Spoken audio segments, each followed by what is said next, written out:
Si tu m'as donné ta vie, je te donne la mienne. Dans le froid de la nuit, mon cœur t'appartient. Et quand la tristesse arrive, je sais tu es là, toujours près de moi. Bon samedi, bienvenue à votre émission de la Victoire de l'amour. Aujourd'hui, c'est la fête de l'Assomption. Comme on le fait tous les samedis, on rejoint notre ami, l'abbé Stéphane Roy.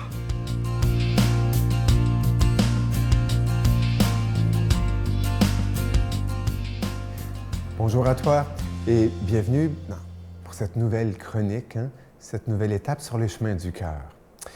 Tu sais, la semaine passée, je te parlais de la grâce de l'inhabitation. Dieu qui habite en dedans de toi, source de ta source, âme de ton âme, cœur de ton cœur, esprit de ton esprit. Franchement, dans la littérature mystique, chrétienne, il y a de très belles pages pour décrire cela. Une que j'aime beaucoup, Anne Witsch d'Anvers, dit qu'à partir de cette découverte qu'elle a faite, elle a découvert que Dieu qui était devant elle était sans fond et que Dieu qui était en elle était sans fond. C'était l'expérience d'une infinité, d'une infinitude qui peut donner le vertige. Et là, les mystiques vont aussi bien sûr parler du vertige parfois que l'on peut expérimenter, qui peut être source d'angoisse, mais encore là, qui est une interpellation à un plus de confiance.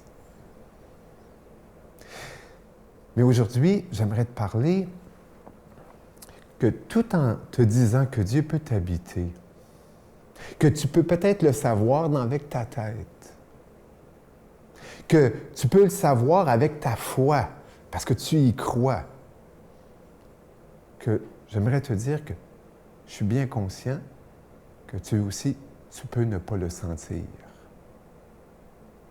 Que dans ta plongée à l'intérieur de toi, tu peux expérimenter la solitude, qui est absence, l'absence de Dieu. Et moi, sais-tu, j'ai été pendant très longtemps dans ma vie spirituelle à entendre parler de ça. Puis je me disais, ça se peut pas. Moi, je veux rencontrer Dieu, je vais aller devant le tabernacle, je vais aller prier devant une statue, je vais m'imaginer Dieu très loin, au-delà du cosmos. Il était toujours au-devant de moi, il était toujours à l'extérieur de moi. Mais dans cette plongée, tu peux ressentir cette solitude. Je me rappelle, la semaine passée, je t'ai aussi dit que ton cœur, tu pouvais peut-être y découvrir une présence, c'était celle de ceux et celles que tu aimes. Puis encore là, tu sais, je ne suis pas sans savoir que tu peux aussi ressentir une solitude de ce côté-là. Puis j'irai même plus loin. Je sais aussi que tu peux ressentir une solitude de ne pas te rencontrer toi-même à l'intérieur de toi. Ça peut être vide en dedans, un vide existentiel. Je me rappelle d'avoir déjà dit à quelqu'un, tu pourrais être environné de personnes, tu vas te sentir seul. Cette solitude, parfois elle peut être ennemie, mortelle, mais on peut y apprendre. À la semaine prochaine. Notre Père qui es aux cieux, que ton nom soit sanctifié, que ton règne vienne, que ta volonté soit faite sur la terre comme au ciel. Donne-nous aujourd'hui notre pain de ce jour. Pardonne-nous nos offenses comme nous pardonnons à ceux qui nous ont offensés. Ne nous laisse pas entrer en tentation, mais délivre-nous du mal, car c'est à toi qu'appartient le règne, la puissance et la gloire pour les siècles des siècles. Amen. Je continuerai à croire, même si tout le monde perd espoir. Je continuerai à aimer, même si les autres parlent de haine. Je continuerai à construire, même si les autres détruisent. Je continuerai à parler de paix, même au milieu d'une guerre. Je dessinerai des sourires sur des visages en larmes et je tendrai les bras à ceux qui se sentent épuisés. Oui, je continuerai à croire.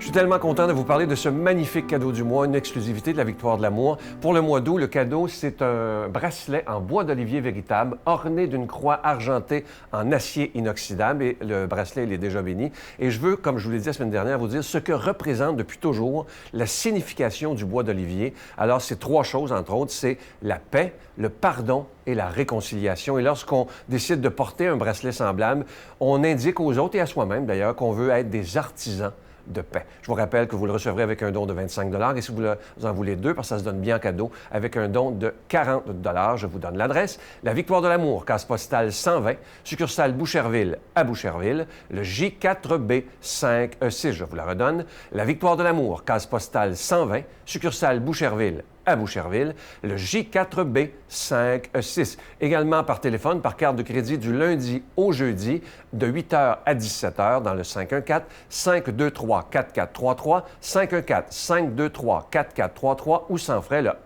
1-888-811-9291, 1-888-811-9291 et aussi sur notre site Internet. Vous savez que c'est une façon très rapide, sécuritaire et efficace de faire votre don, le www.lavictoiredelamour.org. Et je vous rappelle ce magnifique cadeau du mois, le bracelet en bois d'olivier véritable, orné d'une croix en acier inoxydable. Et ce bracelet, il est déjà béni. Et je voulais vous dire aussi, parce qu'il y a des gens qui pensent que le site Internet, c'est seulement pour faire des dons. Pas du tout. Vous pouvez revoir gratuitement toutes les émissions qui sont là depuis plusieurs années. Alors, vous n'avez pour très longtemps à les écouter. Merci de tout cœur.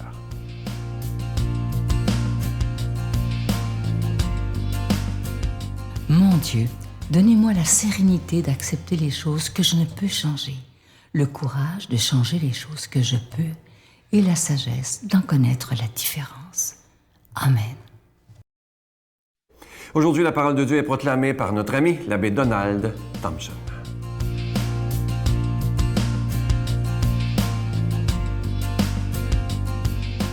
Bon matin.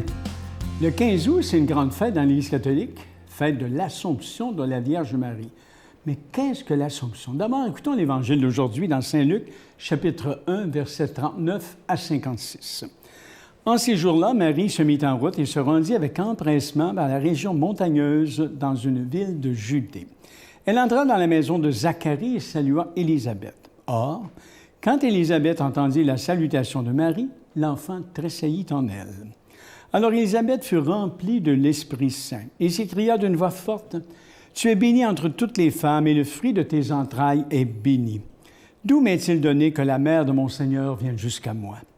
Car lorsque tes paroles de salutation sont parvenues à mes oreilles, l'enfant a tressailli d'allégresse en moi.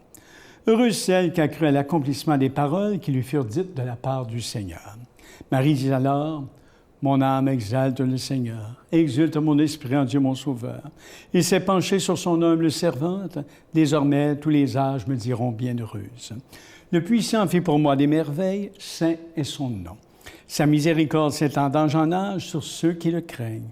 Déployant la force de son bras, il disperse les superbes. Il renverse les puissants de leur trône, il élève les humbles. Il comble de bien les affamés, renvoie les riches les mains vides. Il relève Israël, son serviteur. Il se souvient de son amour, de la promesse faite à nos pères, en faveur d'Abraham et sa descendance à jamais. Marie resta avec Élisabeth environ 3 mois, puis elle s'en retourna chez elle. C'est intéressant de voir que l'Église, à tout moment, dans sa liturgie, souligne différents aspects de la personne de Marie, la mère de Jésus. On peut se poser la question ensemble aujourd'hui, mais je vous l'ai dit d'emblée d'entrée de jeu, qu'est-ce que l'Assomption? Pourquoi l'Assomption? Pourquoi ce privilège qui fait d'elle un être unique, un être à part? L'Assomption. Il en est ainsi de Marie, fille de l'humanité, parfaitement accueillante de la vie du Christ, on peut dire ça. Il fallait que Marie vive toutes les dimensions et les aboutissements de cet accueil-là. Et c'est à cette condition qu'elle serait pour nous un signe, un chemin, une aide au long de notre pèlerinage de foi. En résumé, on peut dire ceci. Résumons. Pour nous sauver, Dieu nous a donné Jésus qui est venu guérir le cœur humain et le rendre capable de relation avec Dieu et avec les autres. Bon. Mais si Jésus est en quelque sorte la relation parfaitement guérissante plutôt, la relation parfaitement guérissante, il fallait aussi la relation parfaitement guérie. Il fallait un être humain en qui le projet original de Dieu est parfaitement réussi pour nous apprendre l'art de la rencontre humaine avec Dieu. Marie. Et c'est pourquoi Dieu a voulu Marie. En elle, j'oserais dire, il nous offre la parfaite réussite de la rencontre. D'une part, en Jésus, Dieu s'offrant l'humanité. D'autre part, en Marie, l'humanité accueillant Dieu. D'une part, le don total, c'est Jésus, et d'autre part, l'accueil total, c'est Marie. D'une part, on pourrait dire la richesse d'être nous comblant, c'est Jésus, et d'autre part, la pauvreté créée se laissant combler, c'est Marie. Vous voyez, il fallait offrir à l'humanité les deux termes de la relation réussie pour la conduire, cette relation à l'intérieur de cette relation profonde avec Dieu. On pourrait dire qu'en Marie, l'humanité devient capable de dire oui à Dieu par la grâce du Christ. Bon.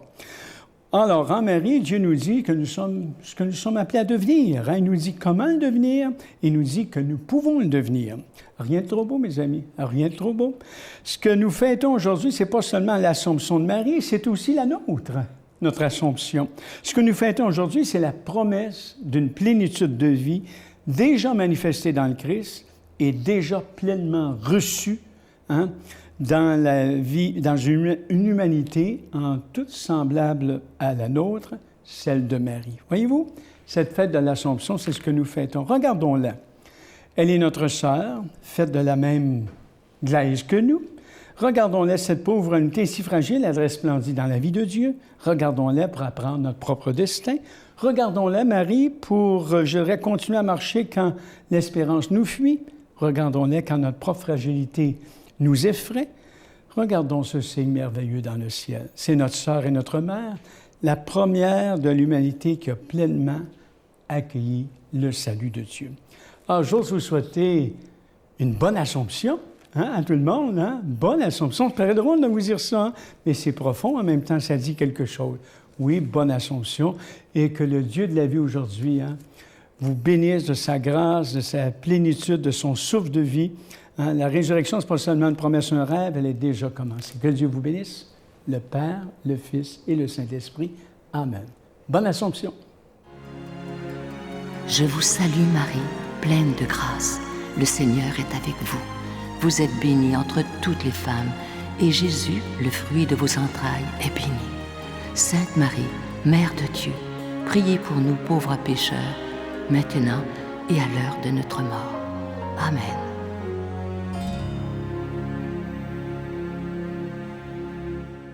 Je vous invite vraiment à ne pas manquer l'émission de demain. Vous savez, il y a des gens qui nous marquent dans la vie. Demain, je rencontre avec beaucoup de joie Maria Doyle. On est par Skype, évidemment, parce qu'elle est en Irlande.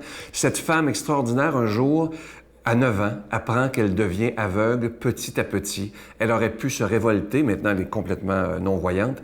Et elle dit dans l'émission que grâce à son handicap, elle est devenue la personne forte qu'elle est. Elle a eu 7 enfants.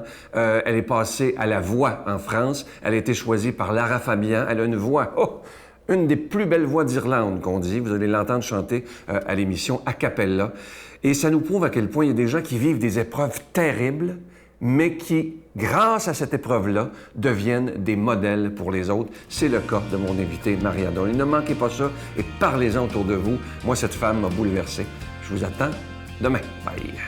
À 9 ans et demi, quand ils m'ont expliqué, ça y est, Maria, tu es en train de devenir aveugle, et j'ai dit que c'est pas moi qui va m'adapter à l'handicap, mais l'handicap qui va s'adapter à moi. Et c'est mon handicap qui m'a rendue forte, comme je suis aujourd'hui. Oh, Danny boy, the pipes are calling from glen to glen.